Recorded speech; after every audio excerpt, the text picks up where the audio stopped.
This might not apply to everybody, but do a bit less than you think you can.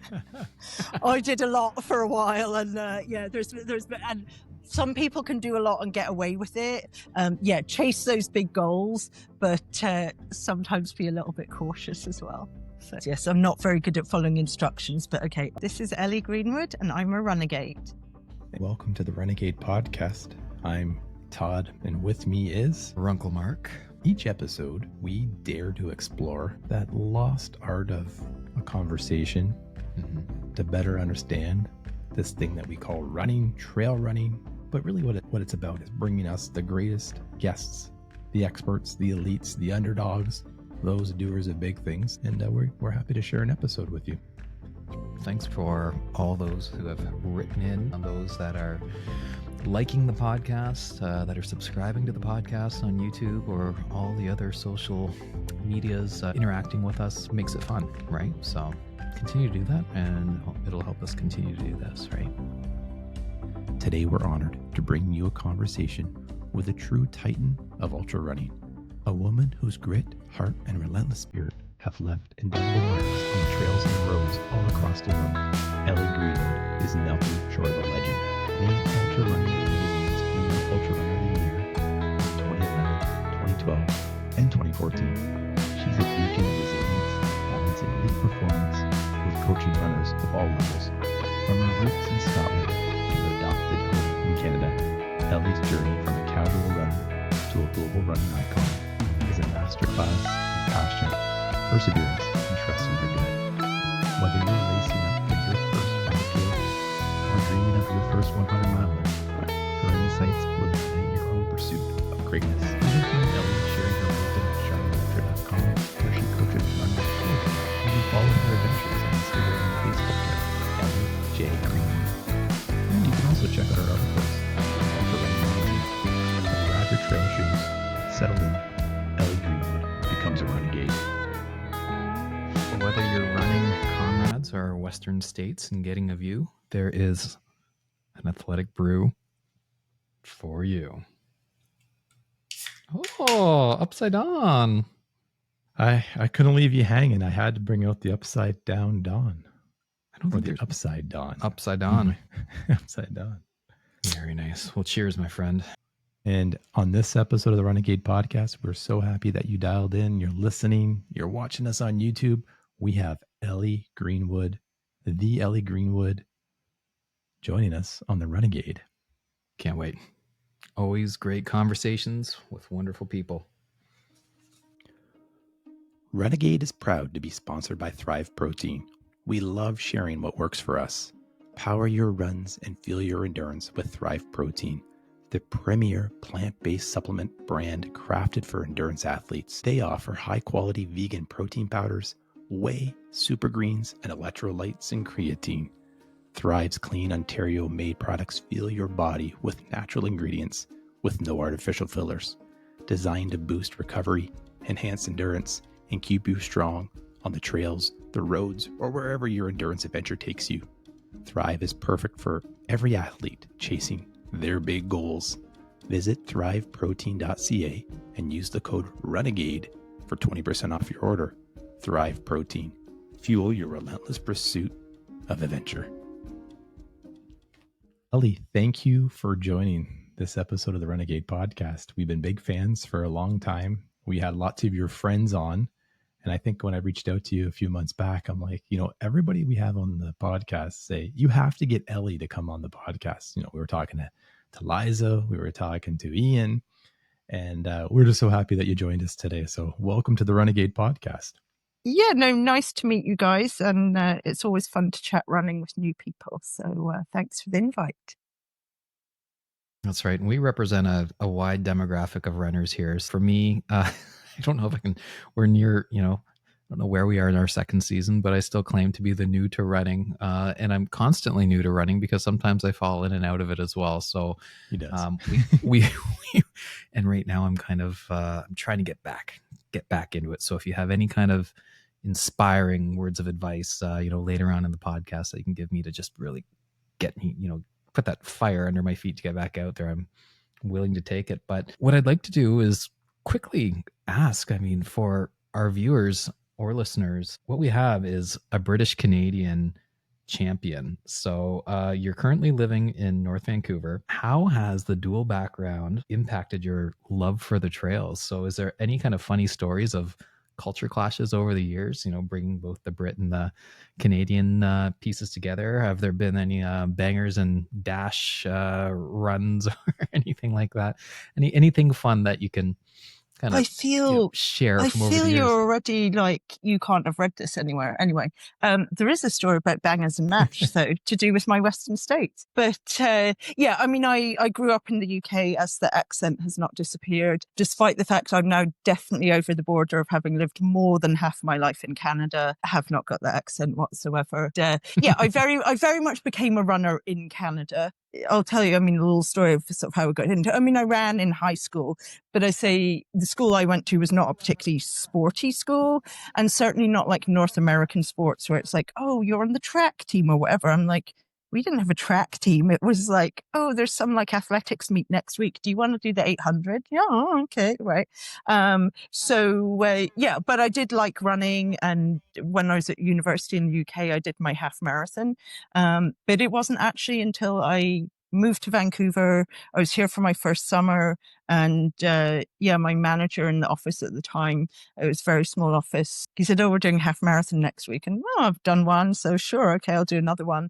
And then it was like, oh, we're doing him and some of his buddies were going to do a marathon. And I sort of thought, and this is the British connection. I mean, growing up in the UK, the London Marathon is this like big thing, and it's on television on a Sunday morning. So even though my parents were like not runners at all, it would be, oh, it's London Marathon. Like, let's put the TV on and like watch the elites and see all the Brits wearing their crazy rhino costumes, raising money for charities and all sorts of stuff. So in a way that was good, like, because it made running look fun, right? It wasn't so much about, you know, serious people and hard training. You were watching like the London Marathon, like people in crazy costumes and looking like they're having a street party. And so I guess somewhere in the back of my mind, it was like, oh, maybe a marathon one day. And yeah, when I was in Vancouver and my work manager said, you know, do you want to do a marathon? Because me and my friends are training for one. And that was when I went down to a local running store, Forerunners, and did their marathon clinic, you know, the like however many, like 4 months or whatever. And that is all where it started from. So yeah, I was very much, I guess, my introduction to running was in the UK, but it was very casual and just like I like to go out and, you know, run around. I lived in quite a rural area, like, so even as a teenager, go out for little jogs, but it was nothing serious, nothing about performance, nothing about training. And then coming to Canada, just having the opportunity to. So yeah. The rhino costumes. Todd, you've ran London, right? Yes, I Todd? ran London this year, and I love the costumes. They all ran way faster than I did, and I don't know how they did it. Because you weren't wearing a costume. You need to get the costume in order to be faster. Because they have all these charitable causes where like people can get an entry, because it's reasonably hard to get into the lottery of London Marathon. One of which is Save the Rhino, and people do genuinely wear these like enormous paper mache rhino costumes. There's people that dress up as like telephone boxes. I think somebody once did it on a whole scuba diving outfit and took like something like 3 days, and that was a Guinness World Record. Like, in this regard, I feel it is very British of like, this is just really stupid. But, and there are people, and again, like the London Marathon, sure, there's the serious runners, but it's a lot of people that will never do another marathon, but they'll do London once, and, you know, they'll find some charity that means something to them, and possibly wear a crazy costume in doing that, and maybe overtake some good runners wearing their crazy costume. Well, Ellie, from your first marathon, how long did it take you to realize that you were really good at running? And that's a great understatement. I mean, so I think, I don't even remember now what I ran that first marathon in. Like, I think it was maybe 3:25 or something. So I was like, okay, that's decent. It's not, you know, earth shattering, but it's like, I guess a bit better than the average. Although I was like 23 or something at the time. And then for probably like easily 3-4 years, I was just like, I really like running and being new to a city. Now my Wednesday and Sunday run group, like this was a social and way to get to know people and, go for a drink or brunch afterwards or that kind of stuff. So like the first few years, it was very much, oh, there's a relay going on. Yeah, I'll do that. Or, and I wasn't, the good thing was going to the running store is, there was somebody to go, right, this week we're running this far to get ready for the marathon or whatever. But I didn't really have the sort of concepts of training, and I was just getting blown in whatever direction. And then I heard of these things called ultramarathons, and I guess some people would go, that's crazy. And I just thought, that sounds a bit interesting. And so again, opportunities came up to do those. And I don't mind saying they're far smaller, so it's easier to do better. But it soon became a bit of like, oh, I seem reasonably good at these, like I'm winning or placing second or third, right? Which is kind of motivational. And so, it was really almost via ultra running. And then, afterwards, I never specifically trained for a marathon. I got faster as a marathon once I was doing ultras, just because I was training in a more structured way. So I'd honestly say it was probably by getting into some like local 50k trail races. Like there's the Neenacker here in North Vancouver, Dias Vista and Port Moody, like races like that. And then going, oh, I seem to be like kind of okay with these. And then I got a low-key sponsor. And then I did actually join a running club. They're called the Vancouver Falcons, that had John Hill was our group coach. And so this was probably, I don't know, like 4 years into my running, maybe a little more, right? Where it's like, okay, I seem to be good and maybe I should, or I'd be interested to see how good I could become at this, and therefore training with a club coach and that kind of stuff. So but the first few years were extremely recreational, for fun. This is cool to go away for a weekend with friends and do a half marathon. And I want to do well, but I didn't have aspirations of being, particularly good at it. So one of those first ultras that you ran, were you fast out of the gate, or was it one of those situations where you took your time and then you just started overtaking people as you went along? Can you remember what that first one was like? The first one was extremely low key, so there probably weren't many people to overtake. Okay, gotcha. It's cool. It still happens now. If you come to Vancouver on New Year's Day and want to run an unmarked 50k course, and the same work manager was worried I would get lost or something, and so I didn't even have a cell phone, so he lent me his wife's cell phone and would call me in the middle and like, are you okay? I'm still alive.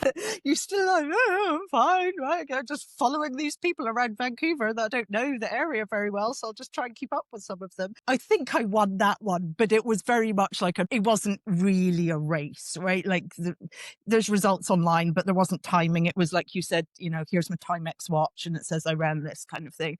And then I don't honestly remember. It would have been Dirty Duo or Dias Vista, which are like lower mainland sort of classic trail races. And I would assume, because this is how I always ran, I did not go blazing out the gate. So it was always somebody that like started, not cautious, just, I like to think I was a pretty good pacer and would tend to like finish more strongly. But I don't actually know what my second ultra was, but they were pretty low key in those days. So Well, low key until the biggest of the bigs. Help us understand how you came to terms with your training and with your race performances as you started to progress to perform at the top of these races, the Western States, the Comrades. Like, what changed from your first days? You said you were just a recreational runner to wanting to become professional. And how did you actually change? Like, what changed? So 2008, I joined this running club, Vancouver Falcons, because I think by then I'd got to like a 3:18 marathon, which given my first one was 3:25, was like, well, you've got faster, but it's not like radically so. And I felt, and even friends would be like, oh, I would have thought you were faster than that, right? So I felt I'd kind of got a bit stuck on the marathon. So I joined Vancouver Falcons and in the January. And then in the May of that year, so this was 2008, I ran 255. So I went from like 318 to 255 in like 4 months. That's right. amazing. That's awesome. It's a huge jump, right? But it was suddenly like, oh, you know, I was doing 1 or 2 structured workouts per week with people that were much faster than me. So you had people to chase, and then you had people saying, oh no, well, I'm going to have a rest day here, or, okay, you're doing that for your long run, right? So, I mean, you just absorbed information. There was a club coach, right? Like all that kind of stuff, right? And then it would have been very much around the same time. I decided to run my first 50 miler, which at the time was Stormy 50 miler, up in Squamish. And I think that must have been 2009, maybe. Well, I'd run it in 2008, won. Okay, cool. Next year, go back. Ran like an hour faster. And the race director, Wendy Montgomery, had been on the World 100K team. Her sister is Carol Montgomery, like Olympic triathlete. Like they're a whole big family in North Vancouver of athletes. And so I crossed the finish line like an hour faster than the year before. And Wendy said to me, like, you could come top 10 at World 100K. And I was like I was quite flabbergasted, but I thought, well, she kind of knows what she's talking about because she'd been on the Canadian team, right? And so that just like planted a seed of like, you know, again, I grew up being like an active kid, but not somebody who was like, you know, really into one sport or really good or focused at one sport. So this idea of like, whoa, going to a world championships was, I mean, I guess it's motivational even if you've grown up with that as a goal, but all the more so because it was like some like thing that I would have never thought that I might do. So then that sort of planted the seed, and then I think it was 2010, like I qualified and then ran my first World 100K, and then you get into that, and then, well, that's a road ultra. So then people start saying about this little race in South Africa called Comrades, and you should really go to this. And again, around that time, you know, I'd been doing well at like local 50Ks, like in the Vancouver area. And then I'd also started, say, going down to like Chuckanuck 50K, which is over the border in the US. And, you know, there is more competition. There's more people in the US, right? And again, so then I was racing against, you know, names I'd heard of and doing pretty well. So all in all, it just sort of like, you know, it was a gradual snowball of people I met telling me what I could do, trying a different race, doing well there. And just, you know, gradually working my way along. So, yeah.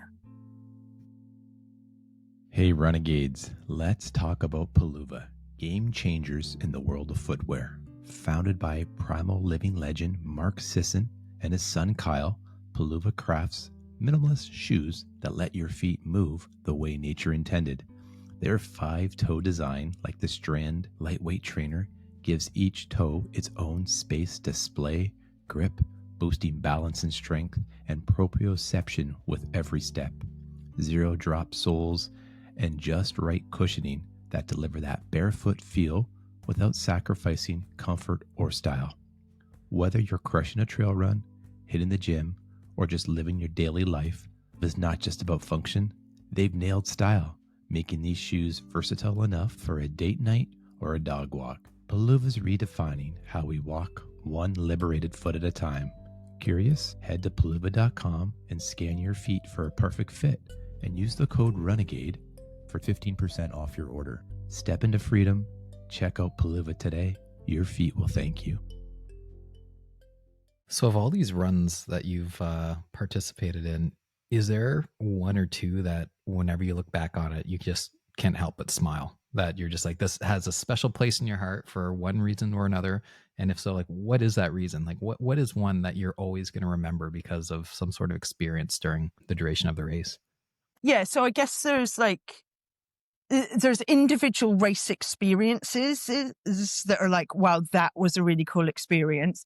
And sort of combined with that, then there's also just events. So anybody that knows me knows I love Comrades, right? And so, I mean, I don't like if people saying, what's your favorite race? You know, like there's all sorts of reasons why, you know, one race I love this and another race I love that. But Comrades, probably most people listening don't know a ton about it. But it's an 89 kilometer, 55-ish mile, point-to-point road race in South Africa. It's coming up on its 100th running. So it was first run in the early 1920s. It's been run every year since, except during the war and COVID. There's about 16,000 people that run it, which, for an ultra is just like so many times bigger than any other ultra, right? Like Western States I adore, but there's 365 or something runners in that race each year, right? Or I don't know these days, but if you go to UTMB, what is there, a couple of thousand at the start line of, each of the distances they have? Comrades is very much like, whether it's your Boston Marathon or New York Marathon, to me, it's that of ultra running. And there's something to be said of like, anyone can sign up, right? You just pay your credit card. And if you run a marathon under 5 hours, okay, you're in. And so it's this mass participation event, which is kind of cool, right? And yeah, like there's all sorts of traditions because it's been going on for so long. And again, I mean, one of the things I love about lots of ultra running is you go off in the woods and see beautiful scenery and not very many people. But then the neat thing about Comrades is like, it's just supporters like all the way along this race that's got a 12-hour cutoff, right? Which is kind of crazy when you think about it. So yeah, if you were to say like, what's your one sort of like favorite event? I would probably have to say Comrades. Yeah. And then, trail racing, and again, one sort of experience. I mean, I will say the one race that always like a sort of individual race was when I set the course record at Western States. No, I just had a great day. It was great fun. I felt good. It was pretty uneventful, right? Whereas normally, you have something like, the first year I ran Western States, I won, but I don't really know how because it was a bit of a disaster of, vomiting and all sorts of stuff, right? But that, right. Okay. Yeah.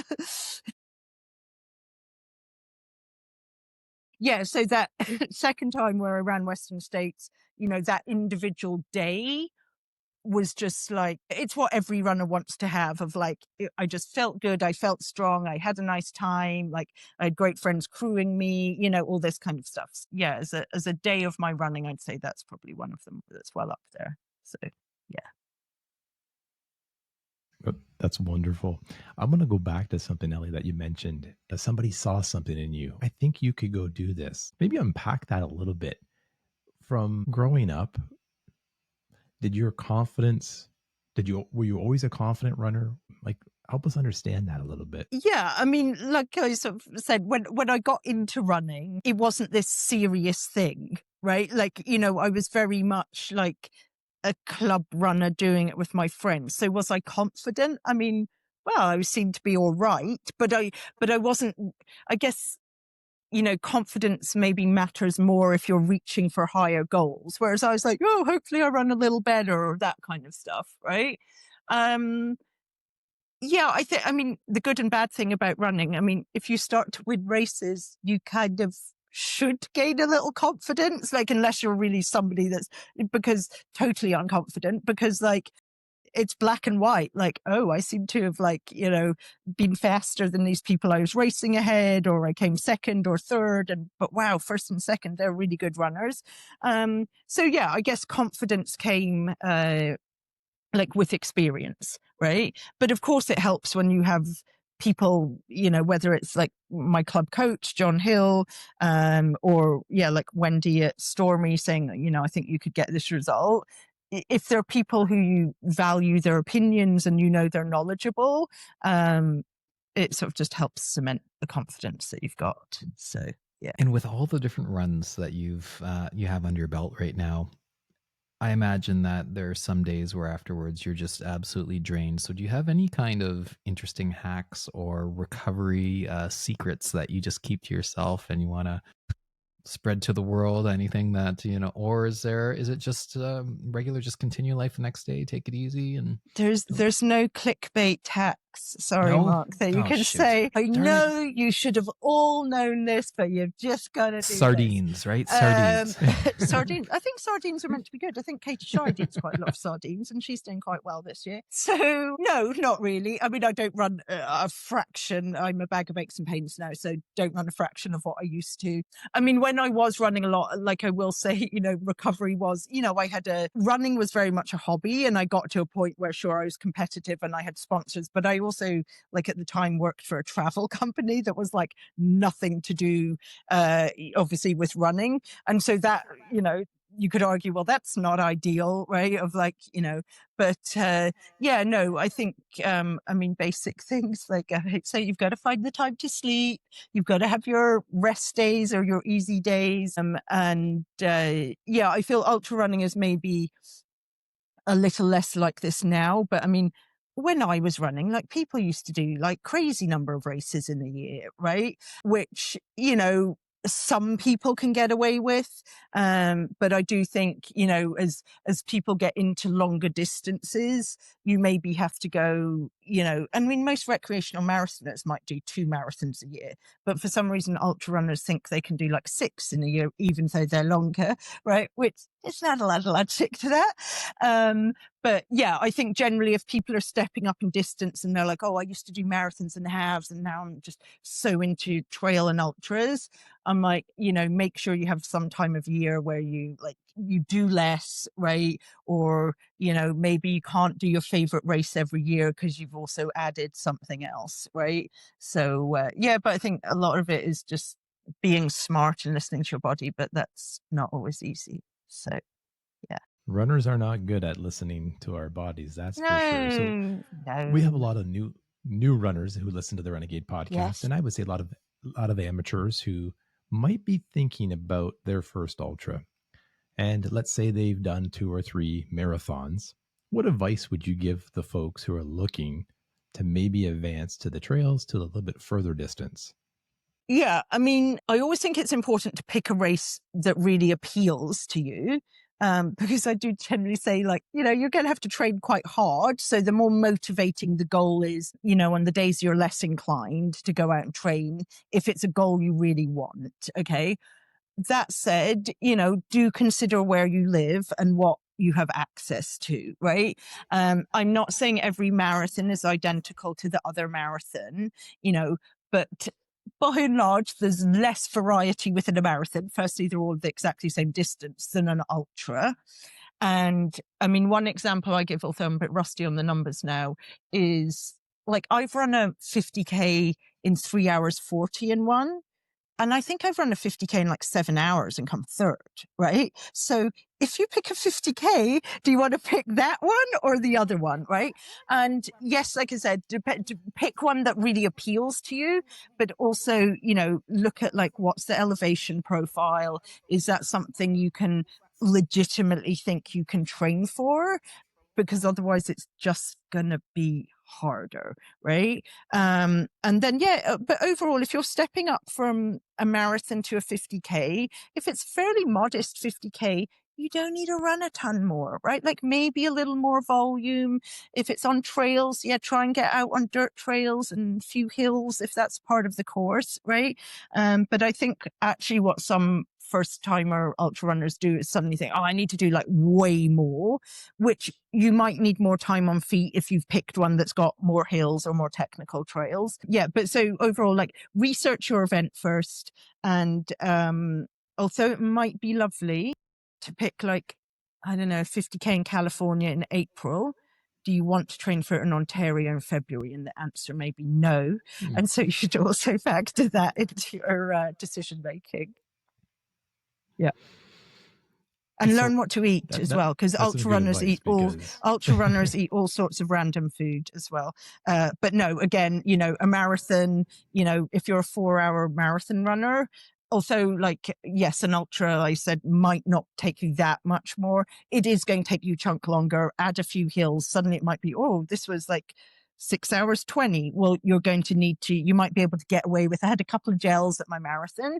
But for the ultra, you really do need to know what to eat and drink and what shoes are comfortable and spend a bit of time on your feet.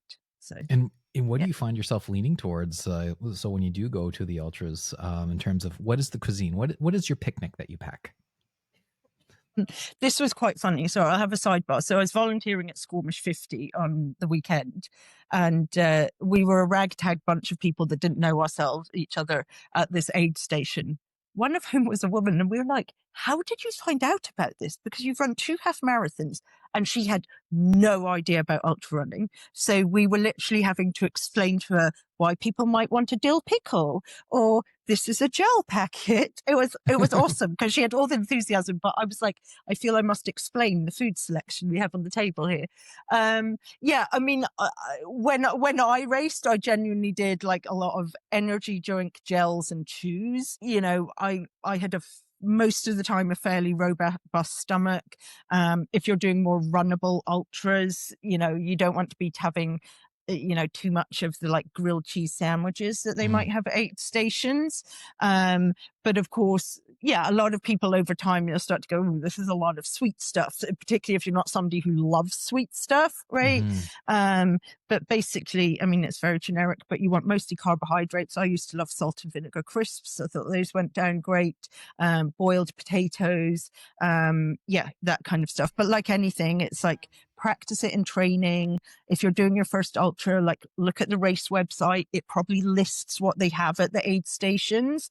And maybe you go like, oh, boiled potatoes. Well, cook some and try it on your long run, right? And oh yeah, that went down great, right? So, or if you don't like what they have at the aid station, okay, you're going to have to bring more of your own. But yeah, I mean, I like to generally keep it like for me kind of simple. And, you know, I also had this mindset of like, this isn't like a gourmet picnic. This is like fuel. And so I could just like get the gels down, get the energy drink down. Whereas if you know you're a bit of a pickier person, it is nice to try and think of things that you would like to eat that are appealing, because then you're actually going to eat them. So.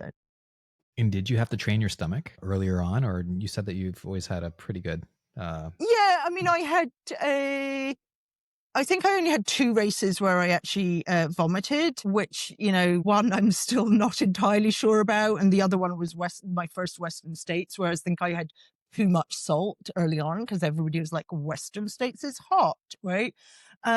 So you certainly can train your stomach, right? So people like, oh no, I can't have this. It's like, well, if you only like to have a gel every 45 minutes, well, maybe for the first hour you go, I'll have one on half an hour and the hour, and then I'll do 45 minutes. Oh, you had a little bit more and you were okay, right? You know, like, so, you know, build it up, and definitely you can train your stomach.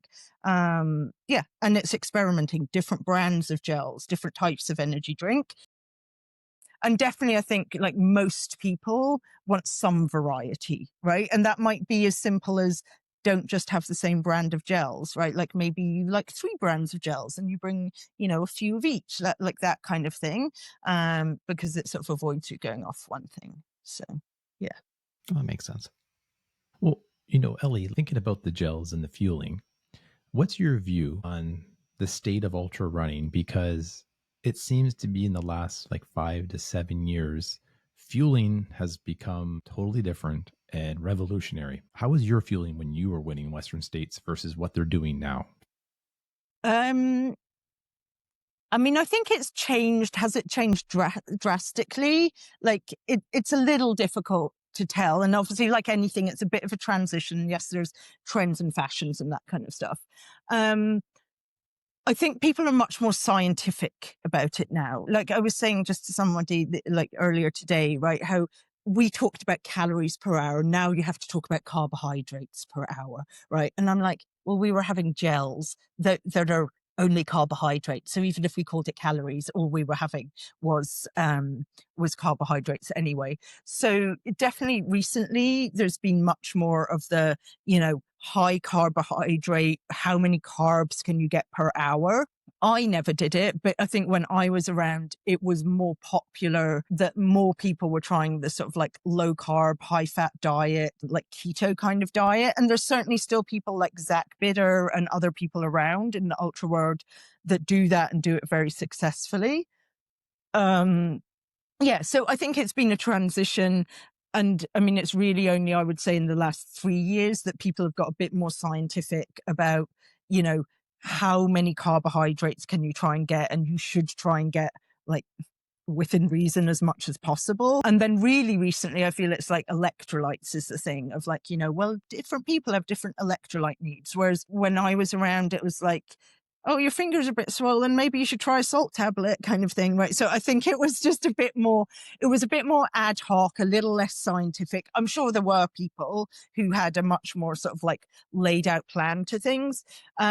And there's just more products on the market these days, right, that differentiate a little in terms of these like really high carb drinks or gels that have no electrolytes or gels that have got high electrolytes. Whereas like when I was racing, there were plenty of brands, but there was less brands, and it was mostly just about like, get your 250 calories an hour, and well, it's going to be gels and carbohydrate kind of stuff. So yeah.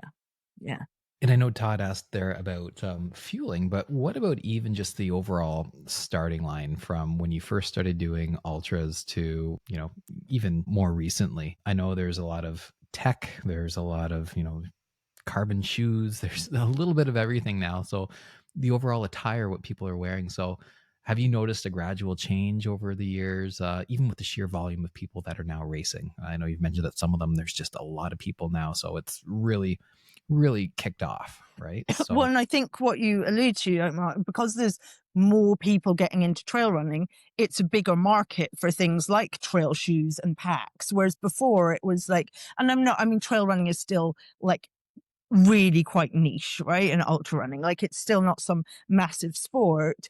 But 10, 15 years ago, like why would have Nike made a running pack? They'd have been like, no marathon will wear that. And like, the market for ultra running with Nike is like absolutely minute, right? Whereas now it's seen, no, it is actually a growing sport. So, and I wrote a fun article for Ultra Running magazine not that long ago about how to run as if it was like 2010 or something. And I'm like, right, you must have a waist pack, okay? A visor? And Do you're you probably need a going visor? to...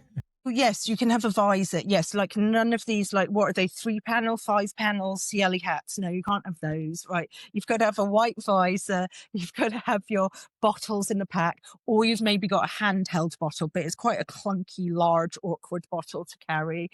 Like I was sponsored by Montrail, who no longer exist. They're sort of absorbed by Columbia. And that was like one of the brands that made trail running shoes, right? Whereas, these days I do say, it's definitely a less clear line in trail running compared to road running about like the benefits of carbon shoes. I think it very much depends the distance, the course, and that kind of stuff. But you definitely, like the way trail running shoe technology has changed is, it's radical in the last 15 years, right? And then the same, but this would be the same in like road running or whatever. And again, it was funny, on the weekend I did Squamish 23K and my GPS like glitched out, and I went, oh no, like I don't know like what distance I'm at. Well, I was running on the same trail, the same exact trail that I ran my first 50 miler 17 years ago. I'm like, you had a Timex watch. I think you'll be fine without your GPS. Whereas like every runner these days, I'm like, oh no, I need my GPS, right? Which, good or bad, right? And then a big change in ultra running, trail running is the number of races, because again, there's the demand for it, right? So there's way more races to choose from, but even so, races do sell out pretty quickly, right?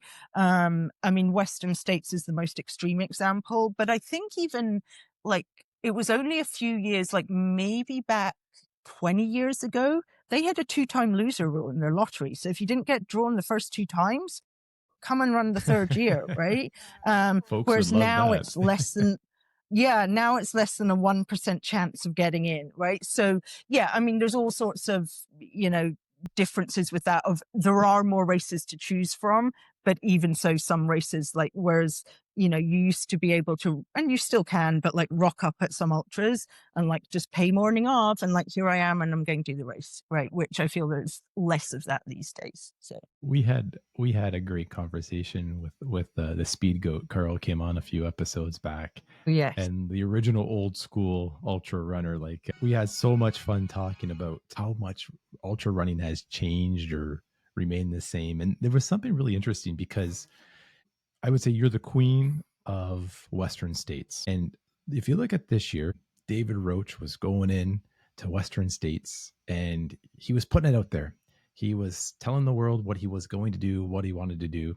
And then he didn't achieve what he wanted to achieve in that race. And I think Carl said something along the lines of, sometimes you just got to keep your mouth shut and show up and run and don't advertise it.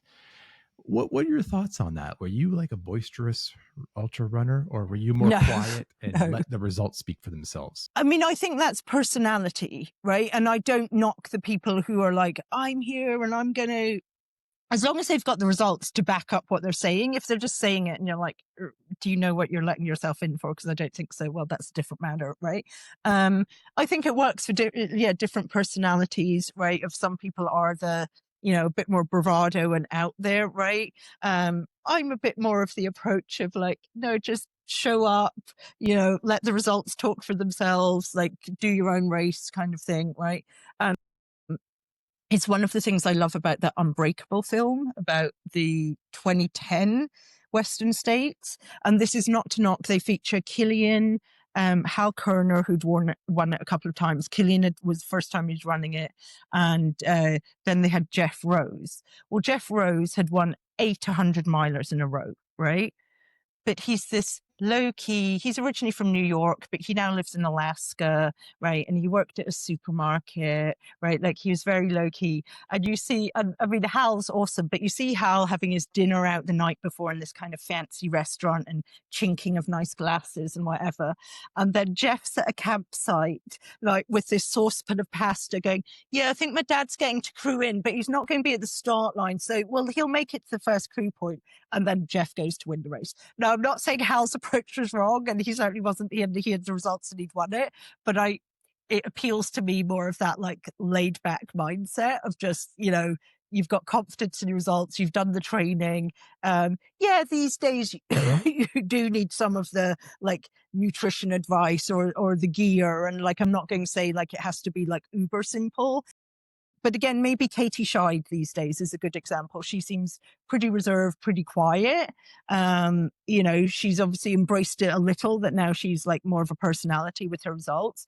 But she clearly just runs because she likes to push herself and compete, and it's not for the fanfare, right? And not for the attention, that's for sure. Well, yeah. Like I joke around with Mark and we talk about the trail running gods. One aspect I always thought is, you don't want to be too boisterous because you're just going to piss off the trail running gods and they're going to get back to you. They're going to get back to you somehow. So that's why keep it really quiet. Don't let them know what you're doing. Trip your toe. Yeah, exactly. Yeah, just sneak onto the trails, right? Yeah. No. I mean, it all makes it, but it's different personalities, I think. And I mean, you see that. I don't follow track and field like a ton, but you see that like with, Josh Kern and Ingebrigtsen, and they're kind of like, battles of, well, I'm doing this and I'm doing that kind of stuff. But then I like the people that mostly just, they've done the work in the background and they show up on race day and go, well, okay, I could do that. That's right. That's right. Yeah. Well, if you go back to 2012, that Western States, that wasn't just a win. That was like redefining ultra running. You set the course record that stood for a long time. Take us to that race. At what point in the race did you realize that you were on pace for something historic? And how did you come to understand that or come to terms with that during the race? Well, I didn't during the race. I've run 200 milers. Western States 2011, Western States 2012. The first year, in retrospect, I think I was a bit intimidated. I wouldn't have, if you'd asked me at the time, I wouldn't have said that, but it was like, okay, some people think I can win, but I've never done 100 miles. Yes, I was friends with like all the American women I was racing against, but it was still this kind of like, but I'm on their turf kind of like slight feel or whatever, right? Anyway, so, and then roll on 2012 without being overconfident. Well, I knew I could run 100 miles. I'd done it the year before, right? And won, right? Okay. And won in a good time the year prior. Okay. Like it wasn't like, so I wasn't overconfident in 2012, but I was probably a little more like relaxed of like, okay, I've run 100 miles. Hopefully I could do it again kind of thing. Right. And I always remember the day before, like Brian Pyle of I Run Far, like he interviewed me and he said like, oh, well, and of course you'll know Anne Trayton's splits. And I just went, yes. Well, I still don't know what they are to this day, right? I had a very good Ontarian as my crew chief, Ryan Melcher, who'd have to be a bit old school Ontario to know Ryan, although he's about my age, so like late 40s. And Ryan is a numbers man, so he would have known all those splits, right? So if I was doing something ridiculous or whatever, you know, he would have been there to go, you know, maybe just take this next climb a little easy or that kind of stuff, okay? Anyway, and I left it in his control. Of I didn't need to be, hey, crew, you're going to have to be at, you know, Rucky Chucky at whatever time. It was Ryan was like, I've got that taken care of. So I really didn't, I could just go run, right? I remember at one point, well, I crossed the river, the Rucky Chucky, which is like 125k, about 78-ish miles. Okay. And it's a river crossing. And the 2 years I did it, you went in a raft. They often nowadays like go over like with a rope to just, you know, don't go swimming.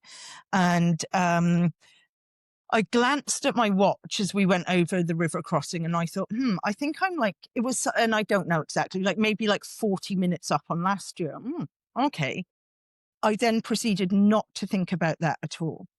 And then I had another pacer later, and this is probably like 10-ish miles to the finish line. And, you know, working reasonably hard at this point. And I remember wanting to say to my pacer, like, it was dark when I was here last year, like, because I remembered going past Tracy Garneau, the other Canadian woman that's won Western States, like the year before. And I was like, when I went past Tracy, it was dark. And I was like, it's not dark right now. And then the only time I then actually looked at my watch was you clear Roby Point, which is like the final aid station. So you've now got something like 1.2 miles to go. And then I looked at my watch and I knew I was going to get the course record by, well, it ended up being 50 minutes. So yeah, I mean, but it was a good way to run. I mean, you can only run that way if you've got a certain amount of experience of knowing I'm not going too hard or this is sustainable. And clearly my crew were like, well, she's looking really good and she's eating and she's, you know, moving well and whatever, right? So they weren't like, we better tell her to calm down. So yeah, I really just focused, always said on, you know, my focus that day was always, I wanted to win. I'd won the year before, so it seems sensible. Your goal is to again win. And yes, I did think maybe a course record was possible because I'd not been a million miles off it the year before, but there was a few different little things. So it's like, yeah, okay, it's possible, but I didn't make that some like hard and fast goal. It was just run the best race you can on the day and, you know, the chips will lay as they do. So, yeah. Amazing. Yeah. That's great. So that was 2012, right? Well, sorry. The question initially was 2012 there. And then in 2014, you started to coach. So that's... I did. So you started moving into the coaching side of things. So with Charmin Ultra, right? So since then you've coached quite a few runners into, I'm assuming some victories in that as well. But what has been your approach to translate all of that knowledge that you've gained over the years into your students now? And is there a certain kind of student that you tend to lean towards? Is it the new runner? Is it somebody who has been, you know, a little more experienced and is willing to, you know, take the feedback and take it to heart? Or what's your ideal student? Well, I need to be careful in case any of them are listening and they're not the ideal students. No, I shouldn't say that. Okay. I mean, the first thing I say is like the majority of people I coach are enthusiastic recreational runners, right? Like I think maybe not so much now, but I do still think there's a bit of a like, I'm not good enough to have a coach, right? Well, one, to some people, how are you going to get better if you don't have a coach? Or like, this might be a part of you getting better, okay?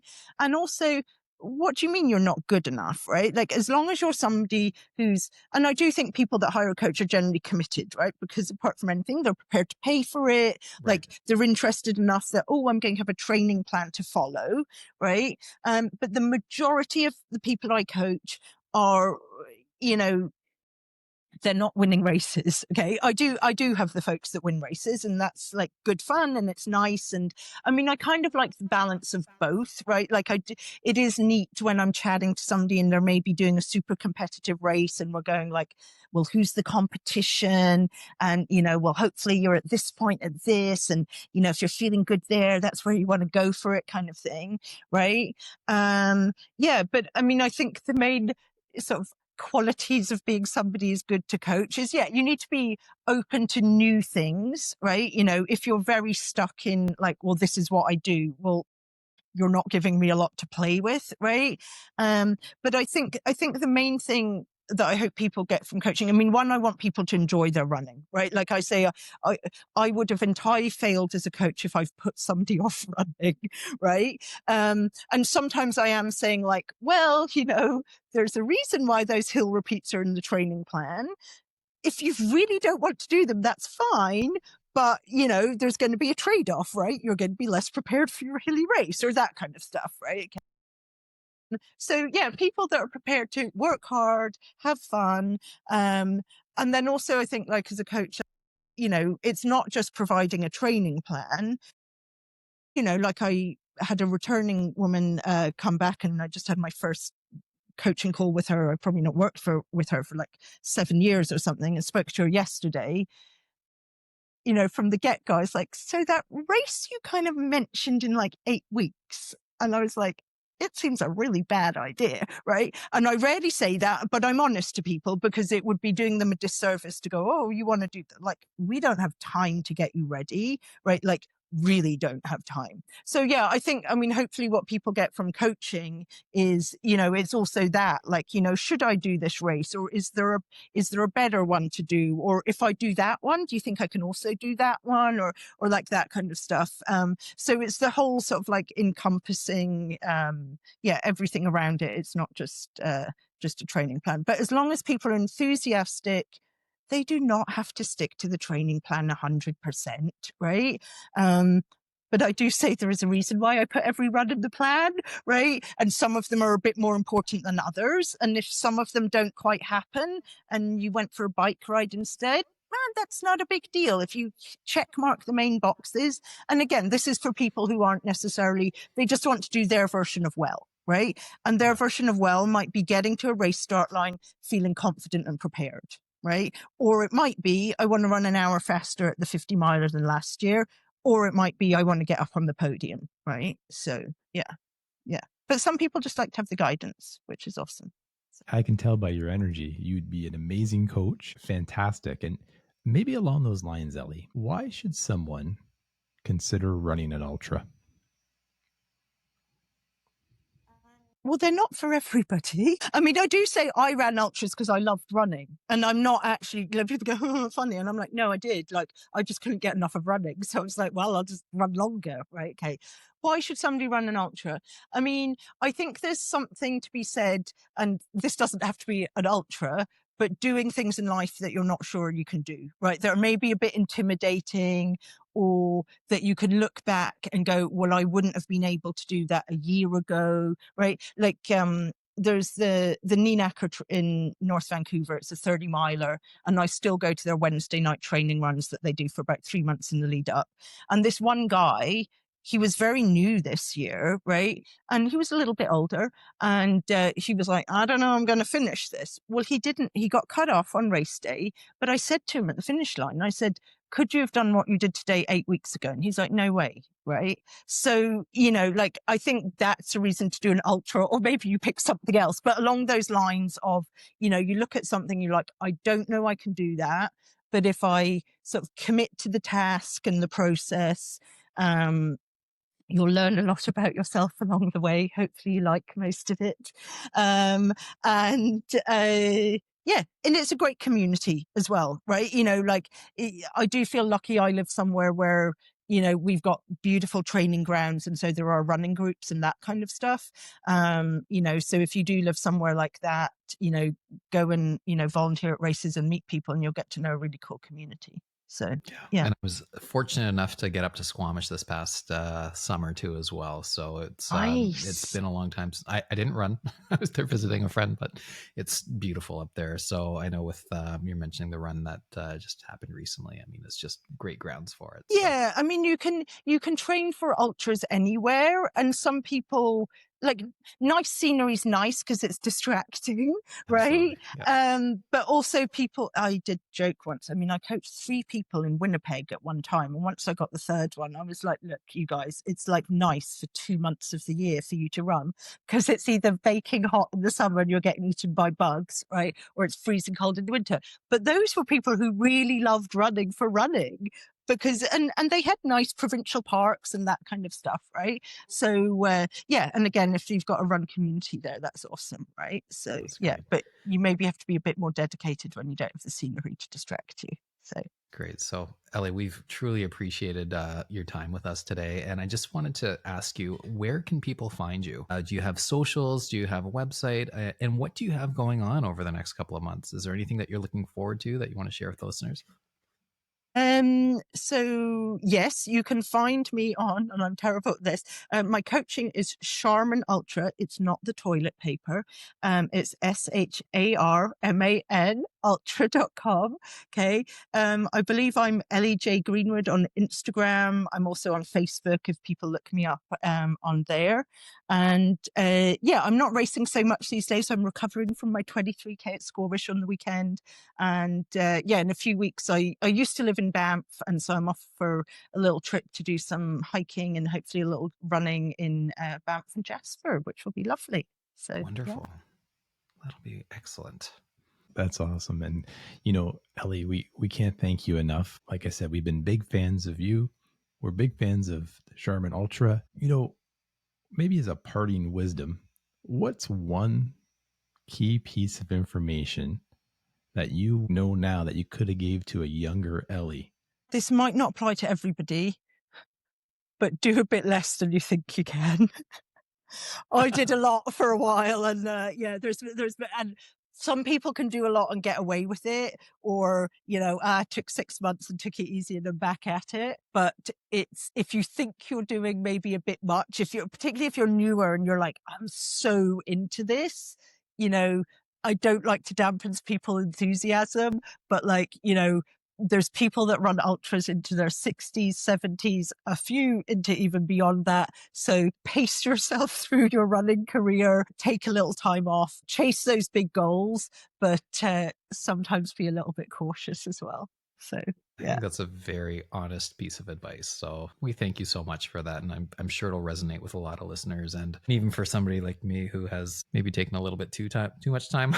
You can always restart, Mark. That's the great thing. We'll restart. You can always restart. Exactly. Yeah. No. But I would say as well, like too many people like, and sorry, this is now going off, like define themselves as a runner and then they don't run and like, oh, you're a podcast host. Oh God, I've got to run because I'm on a running podcast host. I'm an artist now. Okay, for an art, excellent. I'm just kidding. But no, like everybody has their ups and downs. I've got people I coach who they started doing 50 milers, and right now we're going like, well, maybe you could do a half marathon in 4 months, which in one way you'd go, well, that's not been very successful coaching. And it's like, no, like life has its ups and downs and distractions of kids or different jobs that you get and whatever, right? And so very few people like run consistently like years and years and years and years, and it's all right to have the ups and downs. So I appreciate that's that. great Thank advice. you. Take it slow, play the long game, and there's going to be ups and downs, and you want to leave as many miles as you can in your legs. Ellie, we love you joining the podcast. We're just so stoked to share you with the Renegade listeners. We thank you for listening to the Renegade Podcast. Each episode, we set off to explore what it means to be a runner, a human, all in that curious quest of being just a little bit better tomorrow. If you enjoy our Renegade content, we'd really appreciate your support and engagement by subscribing to our YouTube channel and following us wherever you listen to your podcasts. And we'd also love to hear from you. If you have a show topic, a guest, or a general comment, drop us an email, renegadepodcast@gmail.com. That's RUNEGADE GADE podcast at gmail.com. And remember, in a world of runners, be a renegade.